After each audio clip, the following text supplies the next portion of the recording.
Okay, boys and girls, we're back. I want us to talk about the book that we just read, and I want to teach you a really cool way of retelling the story. Sometimes we call that summarizing, okay? All right, so it's important whenever you're reading that at the end, you can explain what happened in the story, and we don't want to just give one little sentence, and we definitely don't want to tell the whole story again. So I'm going to teach you a little trick today about how you can do that. All right, so I want you to look up here. I have an anchor chart called the Retelling Hand. All right, so here's our hand up here. And if you can use your hand and you can think about your hand and the different fingers that you have, that's going to help you whenever you're retelling your story. All right, so at the bottom it says, I can remember the different parts of the story I read. So we're going to talk about the different parts of a story. So I want you to look over here at our hand. And what we want to start out with first is you need to be able to tell about the character. So that's like your thumb. So if after you've read a story, you're going to look at your thumb and you're going to think, okay, I need to talk about the characters that were there. So characters, I have some little pictures that are here. So I have like a little girl and a little boy.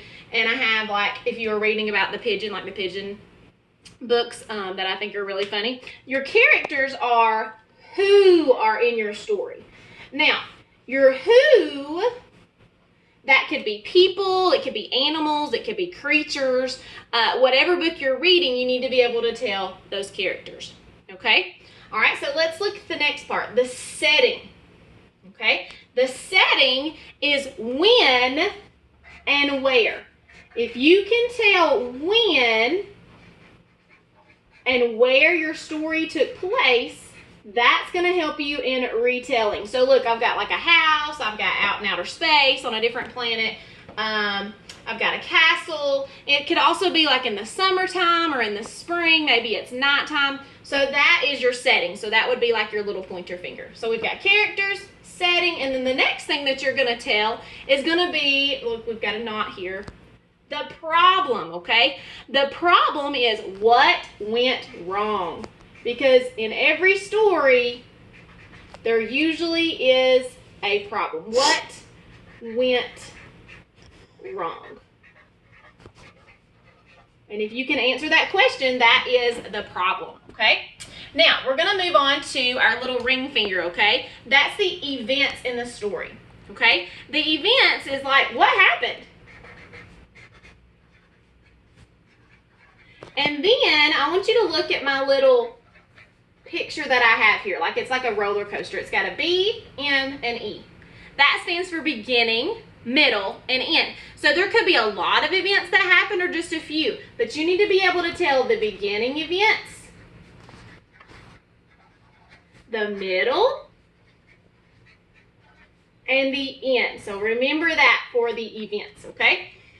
The last little finger, your little pinky finger, got a cute little bow here, okay? Because we turned the knot into something pretty, okay? That is called the solution, okay? And that is how was the problem fixed, okay? Maybe they lived all happily ever after, okay? It just depends on what your story was about.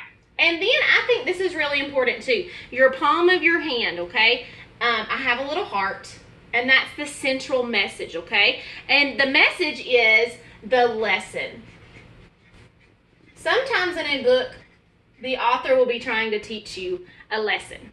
Okay, so whenever we are remembering a story, you should be able to use your hand and think about those things, who, when and where, what went wrong, what happened, the beginning, middle, and end, and how the problem was fixed, and then your central message. And that's going to help you be able to tell your story again. And it won't be too short, and it won't be too long. So let's try that with the book that we just read. We just read The Little Engine That Could. So let's think. Let's start with our thumb. The characters. All right, so who was in our book? We have the train, right? We have lots of trains in our book, don't we? We have the toys. We have all of the clown, and we have the animals, okay? We have all of those. Those are our characters right there, okay? The setting, where were we? It told us, it said we were going over the mountain, all right? So we went over the mountain, and the train, oh, and look, that's already our problem. The train stopped. It broke down.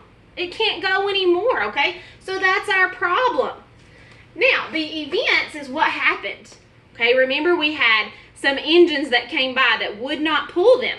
Okay, so we had the pretty shiny engine, the passenger engine, and then we had the old tired engine, the big engine that was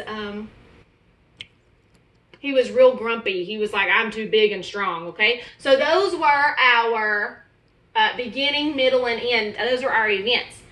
And then how was the problem fixed?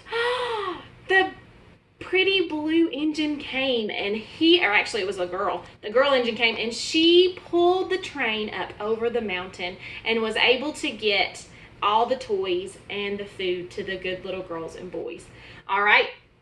And then that brings us to the last part, our central message, okay? If you remember, the lesson that was taught, that the author was teaching us was, remember the little train kept saying, I think I can, I think I can, I think I can. Even though she was doing something brand new that she had never done before, she just had to think to herself, I think I can, I think I can, I think I can, and she did it. All right, and then at the very end of the book, it left with her saying, I thought I could, I thought I could. All right, so that is the retelling hand. And you can do that with any story that you read, okay? You can, if your teacher asks you, what was that story about? And you can say, this is what happened. Or if your teacher asks you to summarize, you need to use your fingers to help you, and they will help you retell that story in just the right amount. All right, boys and girls, I hope you learned a lot today, and I hope you enjoyed our lesson. I'll see you again next time. Bye.